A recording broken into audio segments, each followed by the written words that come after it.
Welcome everyone. So today we will be discussing on how digital transformation has been changing the entire BFSI industry.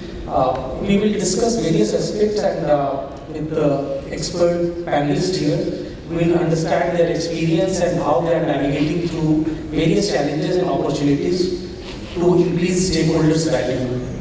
So to kickstart the discussion, maybe we will first try to understand how they are able to integrate the legacy systems with new digital technology and what are the various challenges that they face and how do they overcome it. So maybe we can start with you, Satyendra.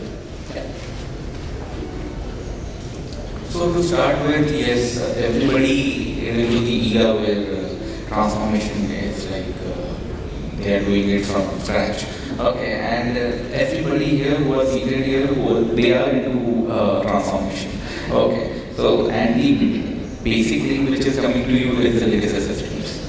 Okay, so yes, there are a lot of issues with the legacy systems. For example, there are development cannot be made there. Okay, so we are facing a lot of issues. Even though if we find the developers to develop some new things into the legacy system, but it becomes very difficult because it is highly priced. Either you don't get that specific users or developers who can create that, or else it is very highly overpriced, you can say. Okay, but yes, to solve those issues, again we are trying to integrating with the newer APIs that we are available in the market. We are trying to partner with the fintech companies who are helping us to create API and fix those bridges actually. The second issue is the security risk that I can see. Yes, the patches are not getting updated on all the systems. Okay, but somehow what you can say,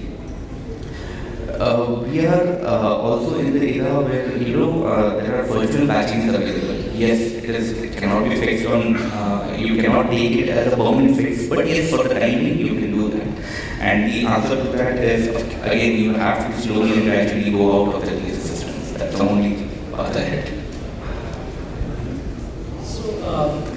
So see, I'll talk about my experience because in bank, when we had to integrate with legacy systems, some of these systems didn't even have API integrations available. You can't integrate using JSON or SOAP. You have to integrate using ISO 8583, which none of these new digital technology understand.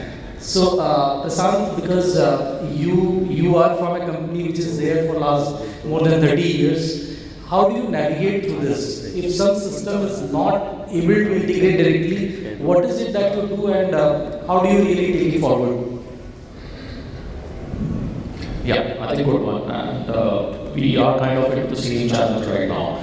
So while it's not easy to, it's not possible to rewrite each and every code of the legacy system. I think what is more important is how you build that intermediate layer to be able to help you translate and transform to the required outputs the way it can be made compatible to your the newer systems. I think that middle layer is very critical, and that is what we are working on.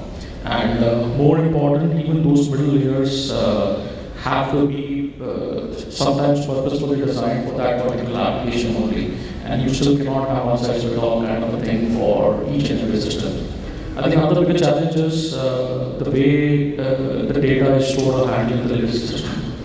That is another challenge, and I think that is a bigger daunting task than even creating that middle layer, because bringing them to be a more meaningful data from the modern systems technology point of view, and how you can actually manage that to bring more sense to the overall data in your ecosystem. I think that's a big challenge, and that is what we are working towards. I would not say I found the answer 100%, but surely we are progressing in that front.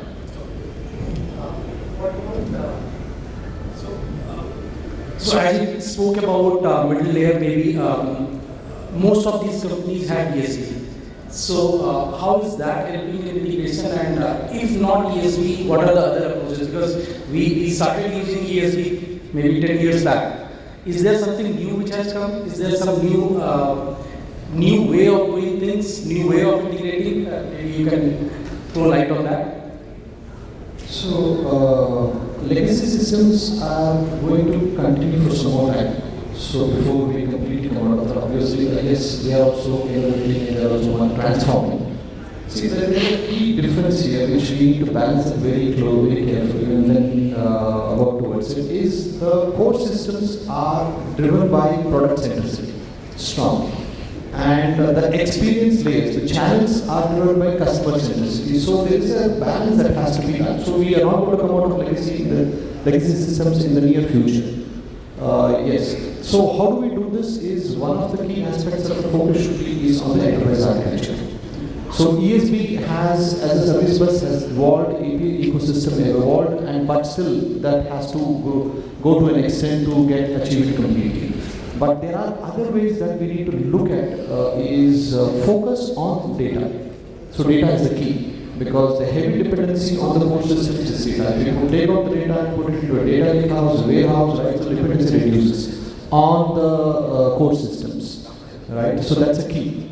Second is to move away from core or the legacy. So which means that the dependency on the core should be moved to a fourth layer. We have a channel layer, we have a core layer, we have a service bus layer. But the fourth layer is extremely critical is the service layer where we have to move out of core, which is we call it as a light core or a hollow the core or these things. There are multiple ways of doing this. So in principle, the idea is to maybe if you're having around 500 API calls in core, how do we bring that down to around maybe 150 API calls, which means it reduces the dependency.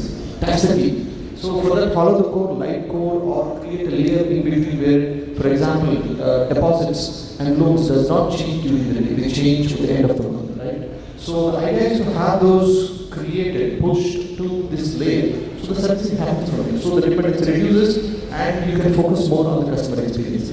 So these are the ways you can do it. And Tarun, how much of legacy system you still have or you have followed them completely?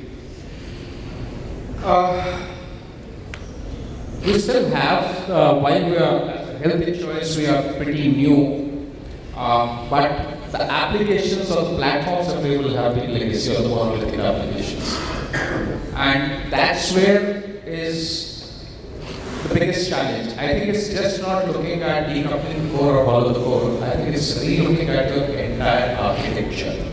Okay, and it's no more now limited to only the network architecture, or now you have to look at the data flow architecture, you have to look at the network architecture, you have to look at the application architecture, you have to look at application modernization.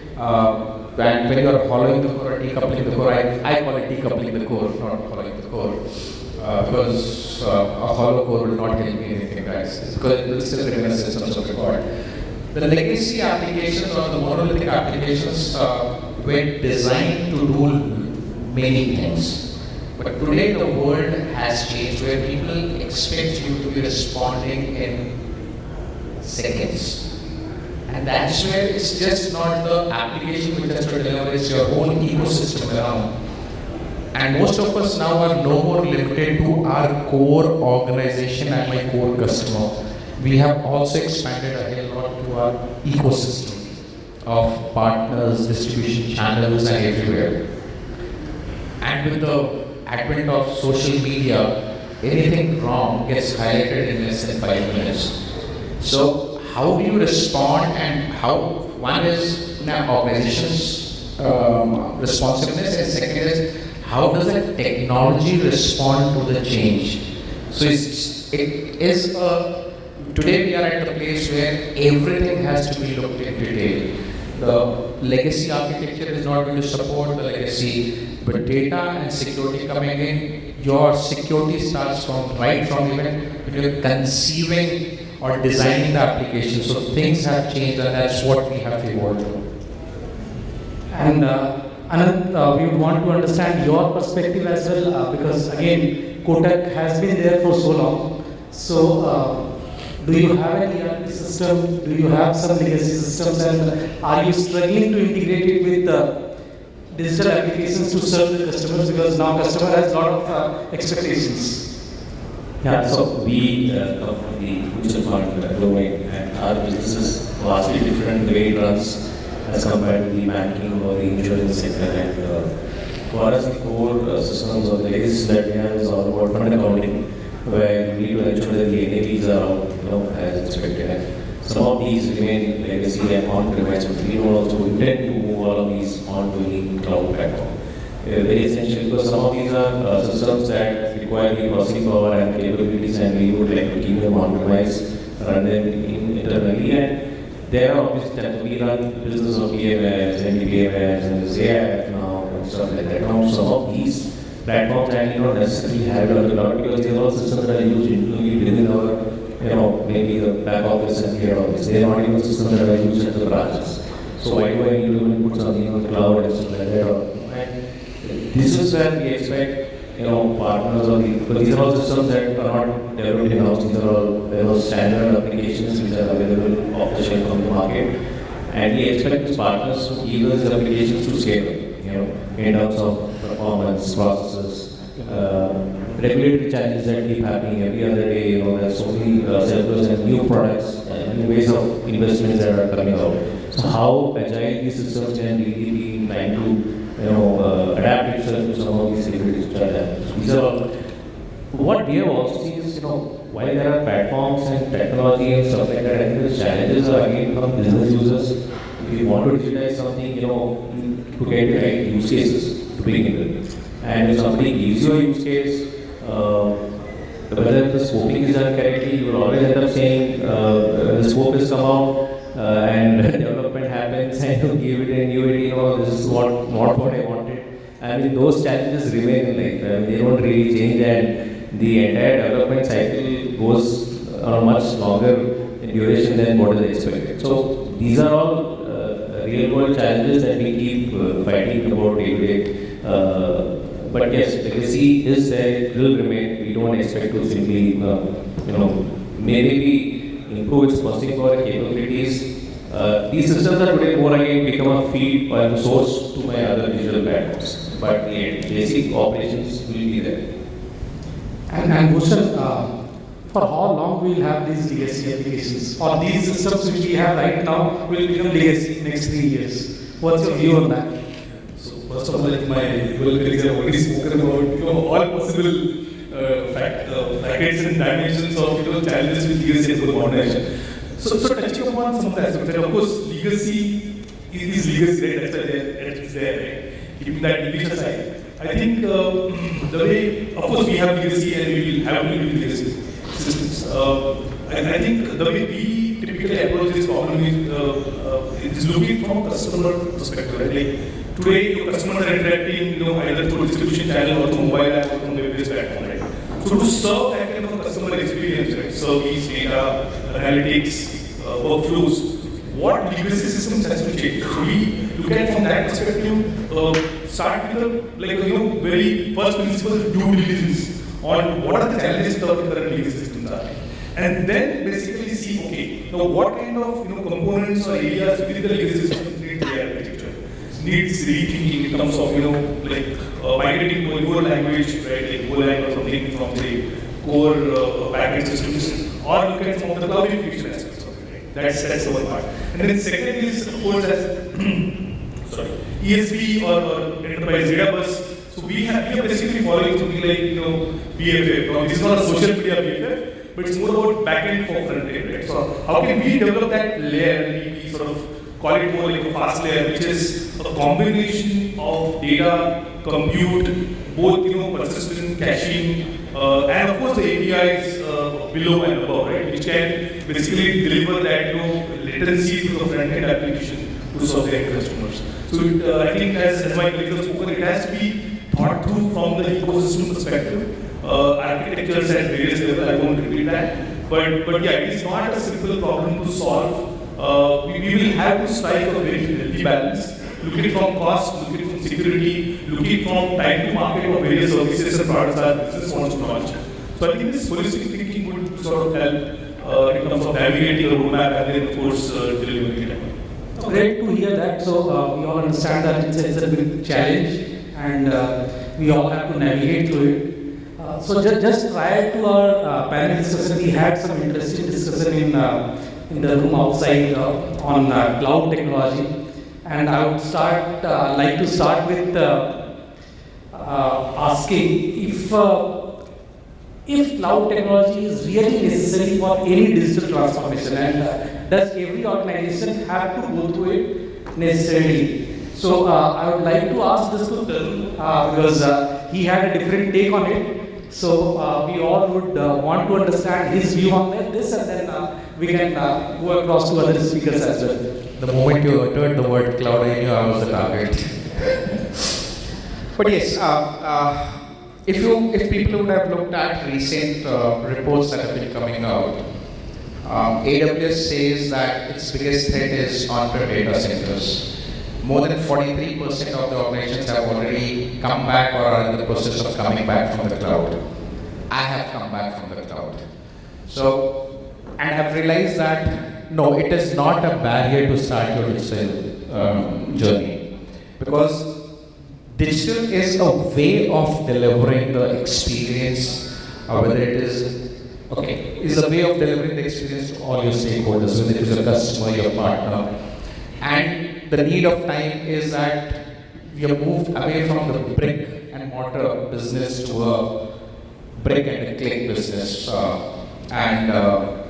That's where is the whole thing is what technology, what platform enables you to deliver that service. So is cloud a necessity? No, it is not. So each organization will have to look at what is the best medium to deliver it. Some would be using cloud, because if you're using certain cloud native services, then cloud makes is an ideal choice. But then at what cost? Today, the buzzword is AI, and all of us agree, and all of us would probably realize that if you have to set up an AI infrastructure on-prem, you'll have to go with the GPU-based servers, and those are probably minimum 5 to 10 times expensive than a normal server. But if you want to take it on the cloud, it's not cheap there. It is exactly the same there.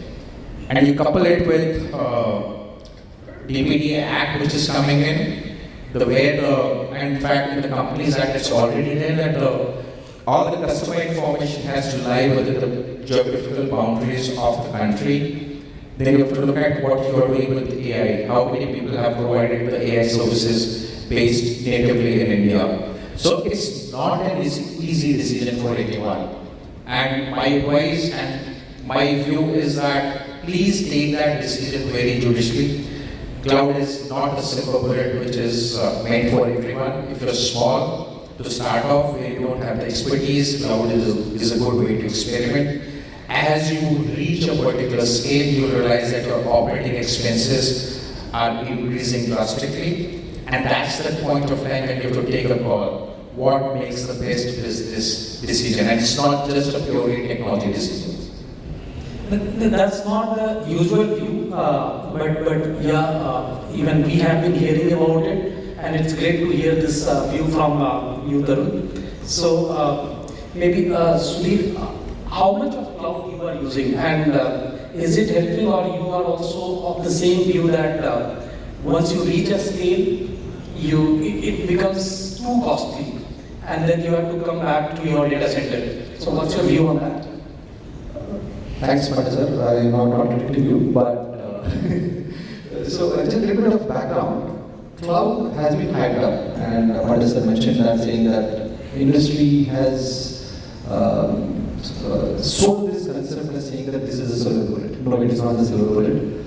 Right now at this stage, the industry is slightly divided between cloud or not the cloud, or come back to cloud. So I also worked in my previous organizations in Access and yes, and implemented cloud solutions in AWS and Azure. But my gut feeling is that this is a transition phase in the cloud adoption. Yes, there is a trend going down towards saying that we should go back, the costs are high. But I strongly believe in the future, maybe in the 5-10 years, I think so cloud adoption will be back. I'm sure that cloud providers are hearing this industry's voice.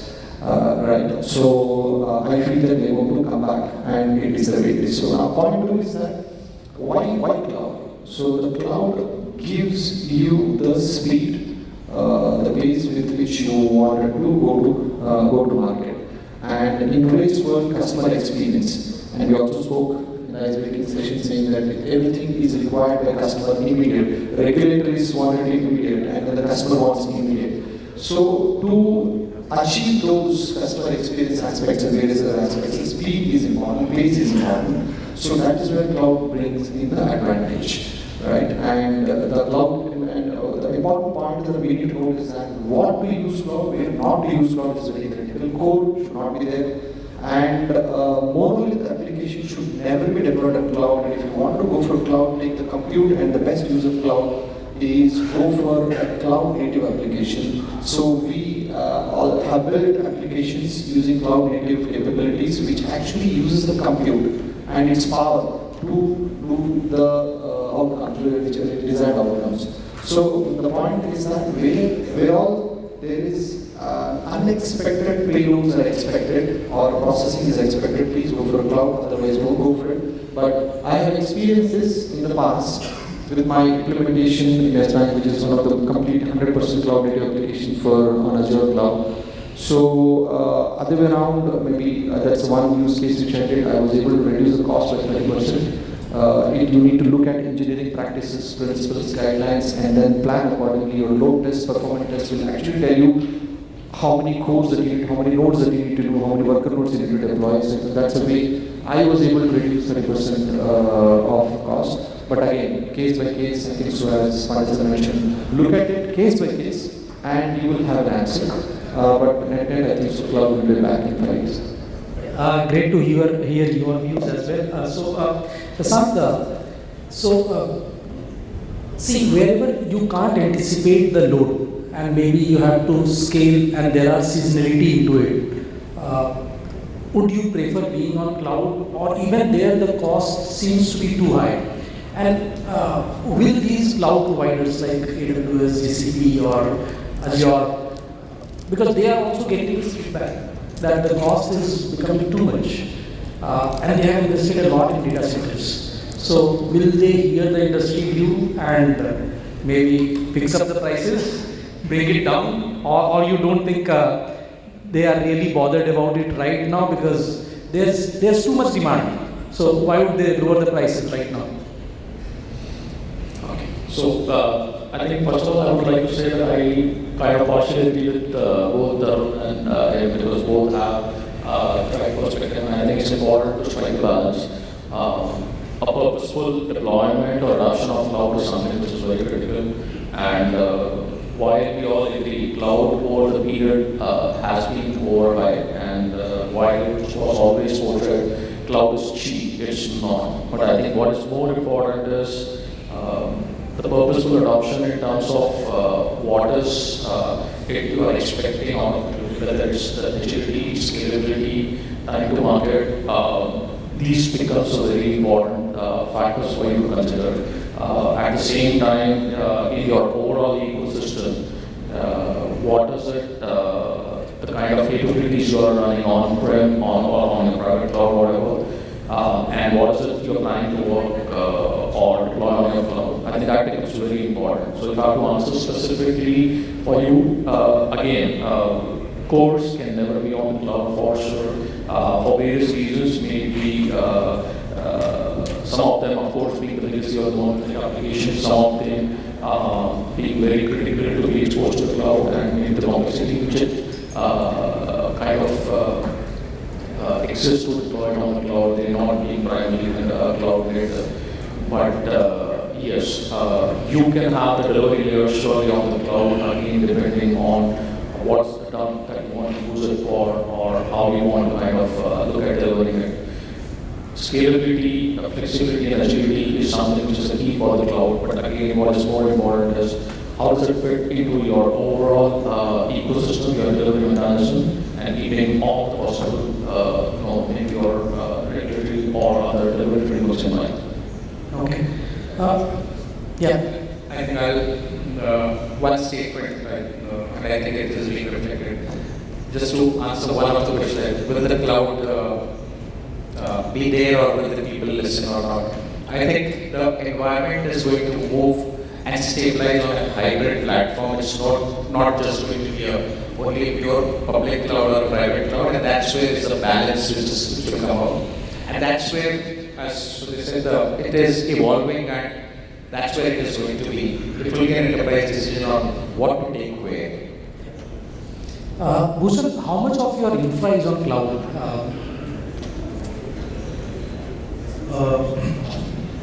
So a substantial portion of legacy systems, again I'm going back to the term, is on-prem for obvious reasons. As we look at modernizing it, some of the components of that we intend to put on cloud. But I think, as my colleagues have spoken, very, very selectively, right? Where there is a clear use case of cloud adding efficiency, benefit, vis-a-vis the cost. Right? I think those components or areas or direct applications will move to the cloud. But largely from a legacy perspective, substantial data intensive stuff to stay on-prem. Completely agree with a lot of opinions here, right? So I think hybrid cloud is the way to go. Cloud certainly gives a lot of power to experiment. So from the 0 to 1 stage of a particular business or product or anything, where you don't want to invest substantially with a lot of capex or beyond, I think cloud is a good sort of greenfield, I would say, platform to enabler to sort of experiment. But I think as we scale from 1 to say 100 or 150, whatever the scale thing is, we have to be very, very careful. As my colleagues have spoken, I will not repeat. The costs go skyrocket like absolute crazy, and I really mean crazy.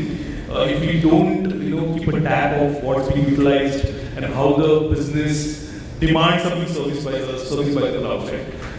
Again, there are some of the cloud native aspects which I think are very, very useful, like AWS Lambda for example, right? Or some of the core cloud sort of components. But yes, absolute thoughtful consideration from various dimensions are required while designing cloud strategy and the roadmap going forward. And Ananth, from your perspective at Kotak, is cloud helping in improving the customer experience? Is it helping in product deployment at faster pace, or do you think that this can be managed through hybrid infrastructure or even through VMs that you would have in your data center? No, we have been looking cloud only for the purpose of getting the scale and the agility. Okay, so what we have put out there is only the digital experiences. Rest of the things are completely on-premise. Like, even for a PCB for me to run, I feel that my on-prem can easily work. I mean, we do automated years, it gives me an RTO almost just 15 minutes. So I guess analytics is one last area that we have been trying to move on to the cloud, and we have seen fantastic results there. Something that used to take almost 10 days, now we are able to do something within a day or so. So you need to look at what use cases support, and with the regulatory frameworks making it a little more difficult for us to adopt cloud, why just put something and then have those additional guardrails which is only more complicated. If these are not customer facing interfaces, then why do you even put it on the cloud? So that's simple as that. Whatever is there on the customer side, yes, some of the API gateways. So we use hybrid, we use Azure, we use AWS, a lot of things on-prem are connected back.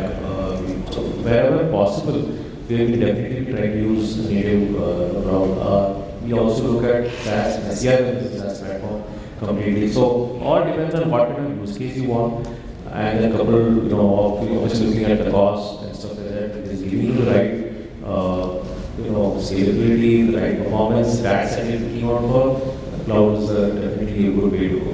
Then of course build around what was security controls. Security as such, I mean.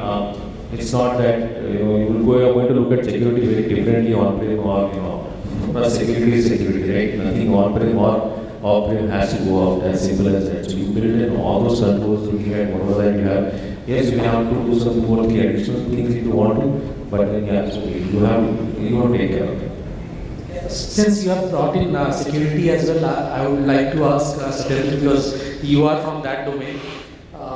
So for you, is it easier to manage security on cloud or on-prem, or it doesn't really matter? You have to have control at both the places, and you really have to think about it and implement it. So what's your view on that? So frankly DC, everybody here has two devices. Okay, so one is DC is already available. Okay, and then going to your AWS. Yes, I'll start with the DC thing. There is one point which came to my mind. Okay, everybody was talking about the pricing here. First I talk about that.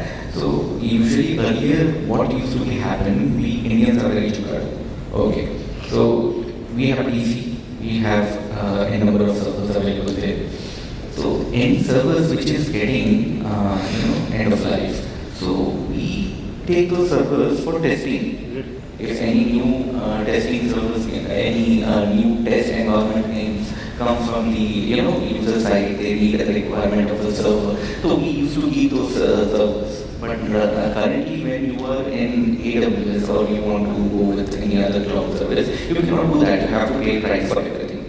So that is one thing which you cannot go away of. Okay, so and now when it comes to the security aspect, yes, security again, both need to be on same part. Okay, the only problem here is that you require a new technology and understanding to that resources becomes sometimes very difficult. Right? Resource to get into this domain is sometimes very difficult. That is what we are saying. But it has its own benefit as well. When if you want to go with the DCDR aspect, okay, for AWS services, it's very easy, right? Near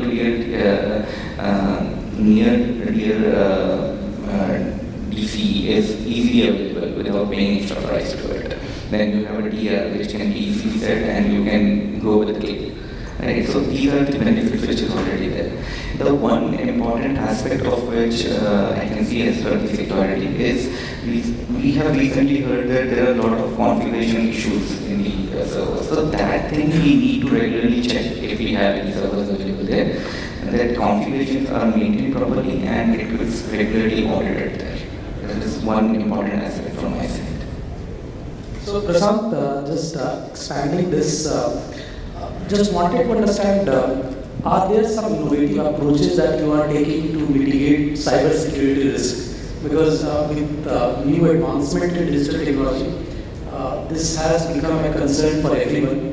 So how are you mitigating these risks and what are the different approaches that you are taking?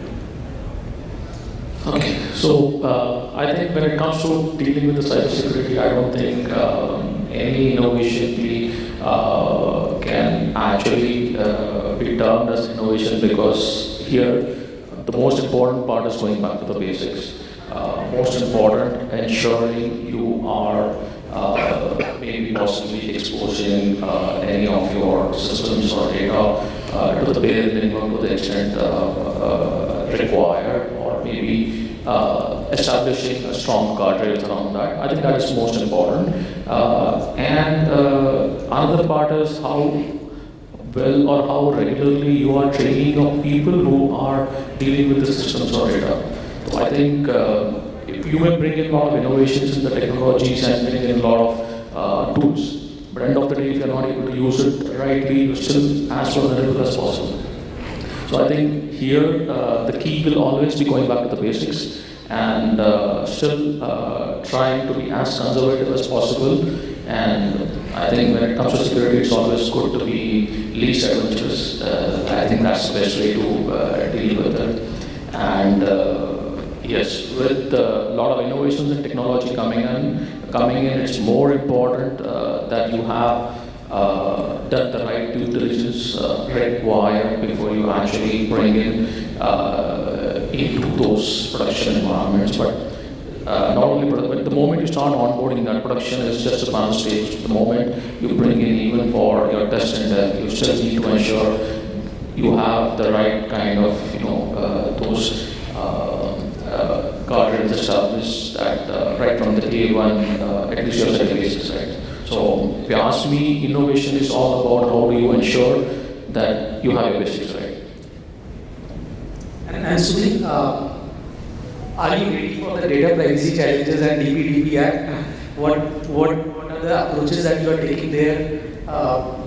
I know it's really difficult to track the entire data and then map everything. So how are you taking it up at your organization? We, For data privacy, definitely the answer is straightforward: data. And we at Suryoday Bank have started a very ambitious project to centralize data on a data lakehouse platform. And we, in maybe most probably in a 6 months to 9 months time frame, we should be able to bring all entire data as a single source of truth in one location, which is a cloud data. And both MIS reporting, regulatory, and various other reports should be part of that, and also move towards the next level altogether in terms of getting into a data-driven organization. But apart from this, the other aspects that we should take care of data privacy, data control is measures is put a lot of controls at data during rest, during transition, during presentation.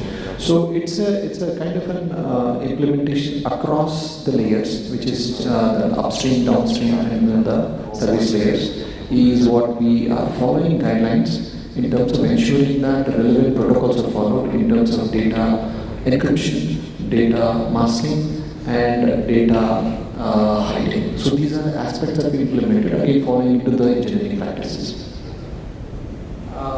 Tarun, how do you balance innovation with all the challenges coming across for cyber security and data privacy? How do you balance that? See, there's no choice. Okay, let's be realistic. There's no choice, and security is not only an IT's responsibility. Okay, security is not only the CISO's responsibility or the Chief Risk Officer's responsibility.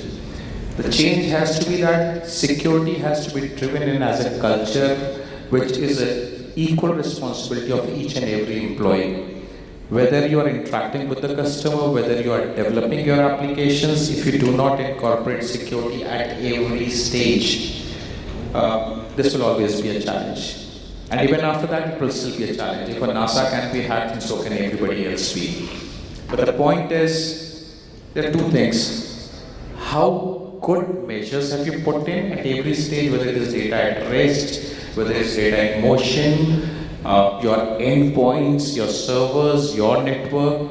How often are you ensuring that you're deploying the security patches which come from the bots platform?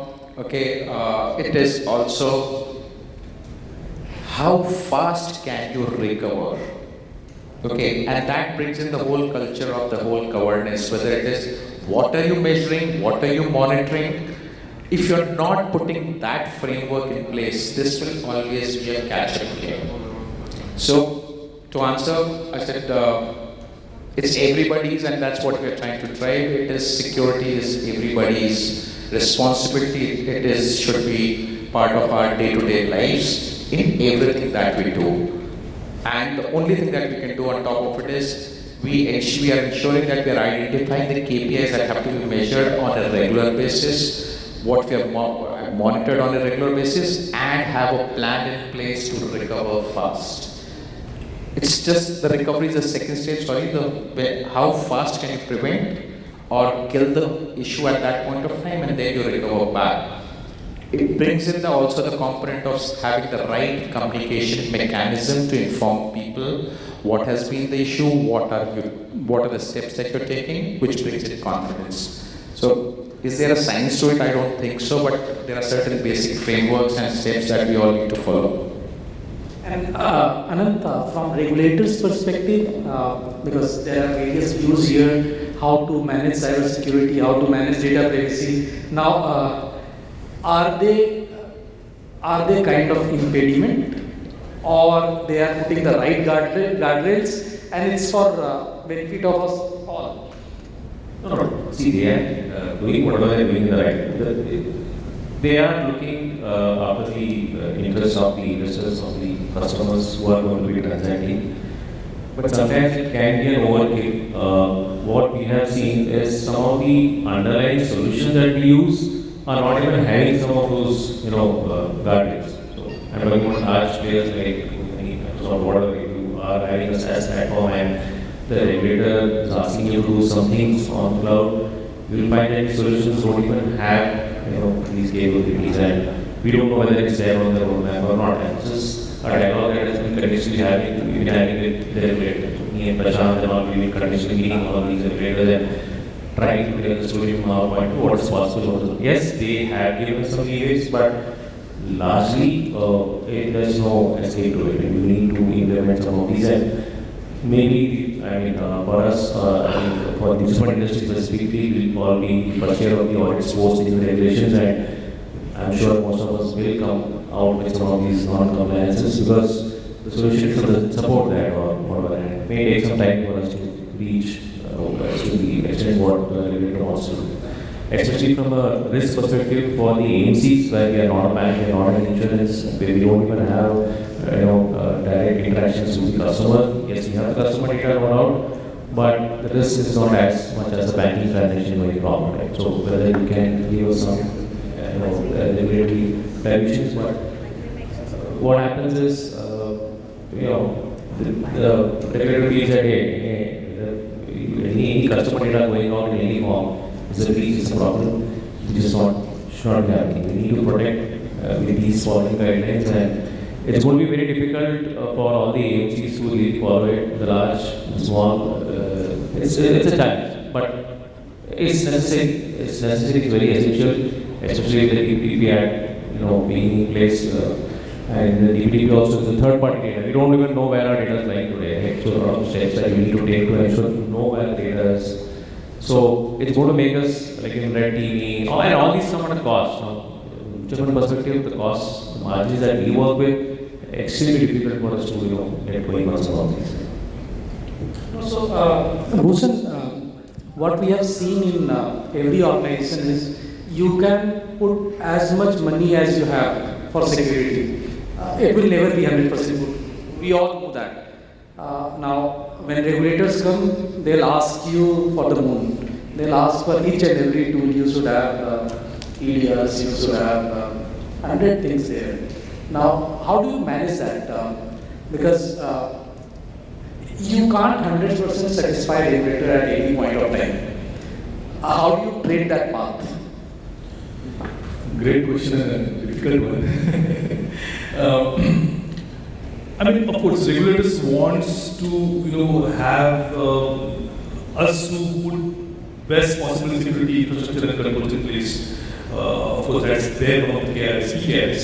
While we can do based on what my colleagues have spoken here, I think demonstrating that we have basically put in the controls at every dimension and lineage of the flow, right, from the front end to back end, all the touch points and everything. Showcasing that with evidences, I think, gives regulator a decent level of comfort.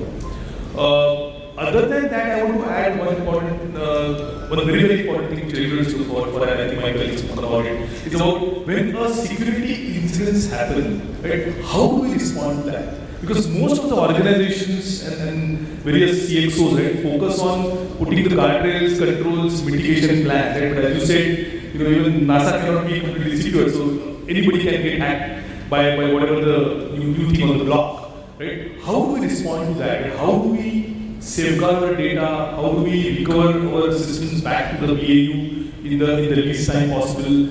And how we sort of maintain from a broader perspective, the company, the firm's reputation, right, and the customer interests, in a very, very controllable manner. I think that's very important. But so recently we started focusing a lot on that, right, along with putting the guidelines and controls. How can we sort of respond better? And based on some of our recent conversations with CISO, etc., they also are sort of focusing on asking more questions around it. So I think it's more about showcasing what's possible, what we are doing better, how are we getting better and improving day by day with what we learn from the industry and the course. Great. So Sudheer, on a lighter note, yeah, with all due respect, I think the industry should create a smart, intelligent, polite bot to convince the regulators. On a serious note, their questions are valid and it is for us, and I think so we should respect and achieve those. Yeah, actually, to add to that, I just wanted to understand how various fintech partners is helping either in compliance or in innovation or moving on to cloud or coming back from it. So, how fintech partnership is helping BFSI industry to achieve what it wants to achieve, and how do you really select these fintech partners? Is there some set rules which you follow, or it's different for different kind of requirements? How do you do that? So, fintech partners solve a different problem altogether, and with the being fintechs, banks have been considered two different streams altogether. But going forward, fintechs are going to play a key role and a crucial role in the industry growth as well as country's growth. So, I strongly believe that neobanks, the fintech partners, be the partnership from a business standpoint, partnerships from a transformation standpoint, I think so they're going to play a very key role, and they are needed because all the fintechs, they don't do everything. They do a specific problem, they solve a specific problem in a very different way, right? So they get a different DNA from the ecosystem, and banks being a traditional entity and a product-driven entity, and the partnership with fintechs in terms of an innovative entity is going to be crucial, critical. And I think so country's growth is dependent upon fintechs, and the government also is supporting them. There is no such criteria that we select any partner, but all the partners these days, like fintech partners, are evolving. Their DNA is different, and if you see, most of them are good. The criteria we select is that the problem they're solving, how innovative they're solving, and the kind of a customer experience they're giving. That's it. Prashant, from your perspective, so are you seeing new fintechs coming up in India, which is kind of solving your problems, or it has plateaued to a larger extent? No, I think I agree with Sudheer. It's not that they are plateaued surely, and I think innovation can never plateau. It's always room for bringing something new, or maybe possibly addressing the same thing in a different way. So it's all about how and what kind of use case they are able to help you solve, and that becomes critical. So today, what we, as we progress, as we keep on innovating, you will start solving problems, but at the same time, you start creating new problems as well, right? So I think this is going to be an ongoing process. And fintech is nothing but just kind of trying to bring in those innovation in a very focused manner and a focused area, and I think that will never stop, and that should ideally, because if that stops, that means somewhere you, as a whole, you are plateauing, and you are not looking at innovating any further, and I think that should be a big challenge. So for me, it's an ongoing, and it should continue to be the same way. And this is to any panel speakers who wants to pick it up, because there are so many fintech partners. At times you can't evaluate all of them. So we just wanted to understand, and this is something that comes up in every discussion. Can we have certain guidelines on how to really select these fintech partners? What should be the criteria? Or because by design, fintech partners are there to disrupt. You can't have any criteria. You just have to go with the flow, see whether this is solving your real problem, and then take a punt. I think one-liner answer, hackathon. Get people, because explain your problem to them, give them a problem statement, and you're right, you can't meet everyone. Whoever is working in that area, and when they deliver a solution, that hackathon or whatever you want to call it, you will realize that there are people who would be scoring better on multiple criteria, and it's just like evaluation of any other partner that we do. So you will have similar criteria which are set. Maybe it is the scale, the number of people, the stability of the organization, a lot of things come into play. If you want to have an exposure to multiple people, I think as of now that's the only way. That's great. I think just to add to what Tarun said, I think that's right. Hackathon is showing a better way. And what is more important is we should not be looking at what is the best solution, but best fitted solution. I think that is more important. Possibly maybe Tarun is running a hackathon for him, the best fit may be very different from what it is for me. So I think that becomes more important to do that. I think the second most important part is what kind of problem it is helping you solve and how core or critical it is to your ecosystem. So I think that is where considering, I shouldn't be saying, but maybe there are multiple startups coming in and only few kind of remain afloat for a longer period, and of very select few get an opportunity to turn into a unicorn. So I think it is important that what problem it is solving for you, how core or critical it is, how do you ensure its sustainability, knowledge transfer, and those factors also play a very important role to that. Great. Ananth, Bhushan, do you have any view on that, on how to select fintech partners and what should be the approach that we should be taking? So from 360 perspective, what we've done is we've made the use cases or the areas where we are intending a partner to approach us. I won't say public like on the website, but if anybody approaches us, we sort of give them give them those use cases, right? And we go with the POC approach, which is very similar to the hackathon kind of a model. Have them showcase what they can build and bring to our table, which is best fit or purpose fit for us. Right. Having said so, I think just to add, maybe it's like a debate, but especially there are a lot of SaaS players in the market, and of course we have a DPDP Act from the financial services. We have to be extremely careful, and we ask all those questions to them, right? Like where the data will reside, who's going to compute it, who all not just from a human character perspective, but which system is going to be having a chance of looking at the data. How can we encrypt? Where we are persisting the data, where it is getting processed. So all of these questions, some of the guidelines we have already published to anybody who approaches us, so that it's easy for them also, because we don't want a fintech player to come over to POC and then at the end of the day we sort of get stuck on some basic questions or basic challenges there. So I think that's the way to. Thanks. So do we have some time for question as well, or how is it? We are running out of time. We might as well take one question from the audience. If you have any question, please raise your hand and we'll hand over the mic to you. All right, we'll take it off stage. So just to conclude, because there are various things that we discussed here, and I learned a lot from it. I'm sure that others would have also learned. We really look forward to this kind of discussions where real challenges that we face in our day-to-day life we share with each other. And thanks for organizing this. So that's it. Yeah, thank you. Thank you so much. Thank you to